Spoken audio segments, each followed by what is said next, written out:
Hi, it's Keith from the Evangelical Free Church, and we're continuing our short Easter series in the prophecies of Zechariah.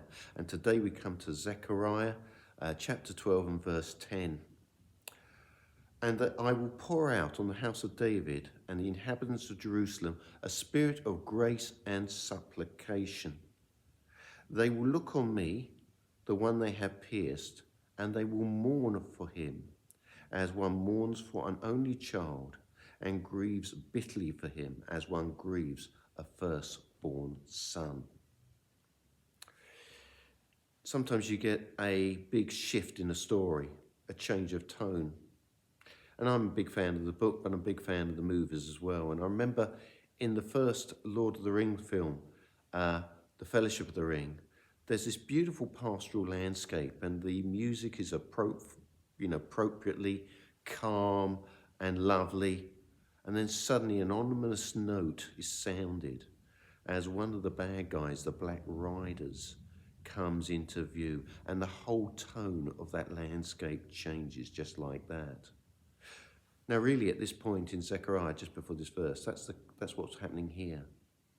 This has been all about God coming to the aid of his people. Indeed, we noted that in Zechariah 9 and verse 9, we were looking at the prophecy about Jesus riding into Jerusalem, and it was given in a way which was very hopeful. Well, here, the Lord is going to take care of all the things that are bothering his people, Israel. So we'd expect rejoicing at this point, but that's not what we get. What we get is mourning, sorrow. But why? Well, it's because the Lord has acted. Do you notice he says he will pour out a spirit of grace and supplication. Now, grace are good things that we don't deserve. Supplication is being humbled. It's seeking forgiveness, begging for forgiveness. It's realizing you really wronged someone. And just look at the depth of it here. They mourn. You know, saying sorry sometimes doesn't come very easy to us. But these are a people who are convicted of their sin before the Lord. Well, why? Well, there's that phrase.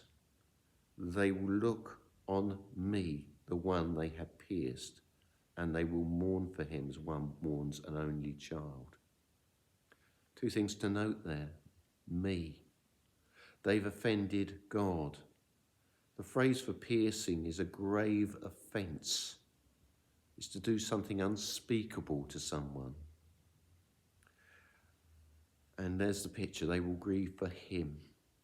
In Jesus Christ, we see God incarnate, God's Son, coming among us. And there's a picture here, isn't there, of our sin.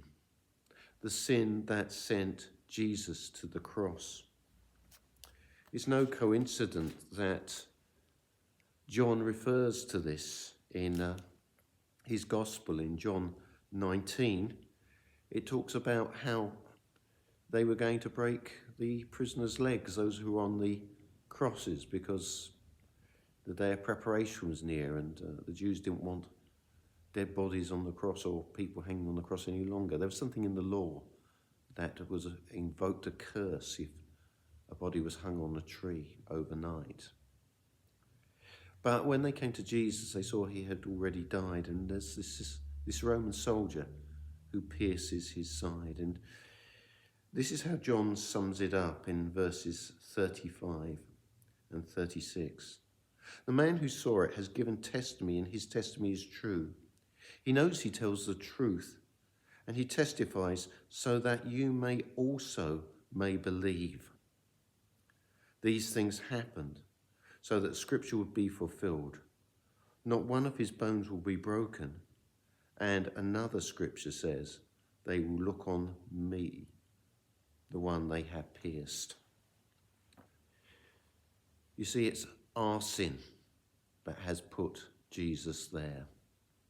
It is our sin that has made him volunteer to go and take the punishment for us. It is our grievous offence against God. that has caused this. But the good news is that he has paid for our sin. Just listen to another Old Testament prophecy, and this is Isaiah 53 and verse 5. But he was pierced for our transgressions and crushed for our iniquities. And the punishment that brought us peace was upon him. And by his wounds we are healed. Our sin was what was paid for on the cross. By all means, have a great Easter. But remember why Jesus came. And remember that our sin, that's mine. Being a pastor doesn't let me off. And yours has been paid for once and for all. And it would be good to respond appropriately. In case you're interested, we've got some little booklets, The Real Easter, at the front of the church. And you're very free to take one from the holders on the railings. Thank you so much for listening.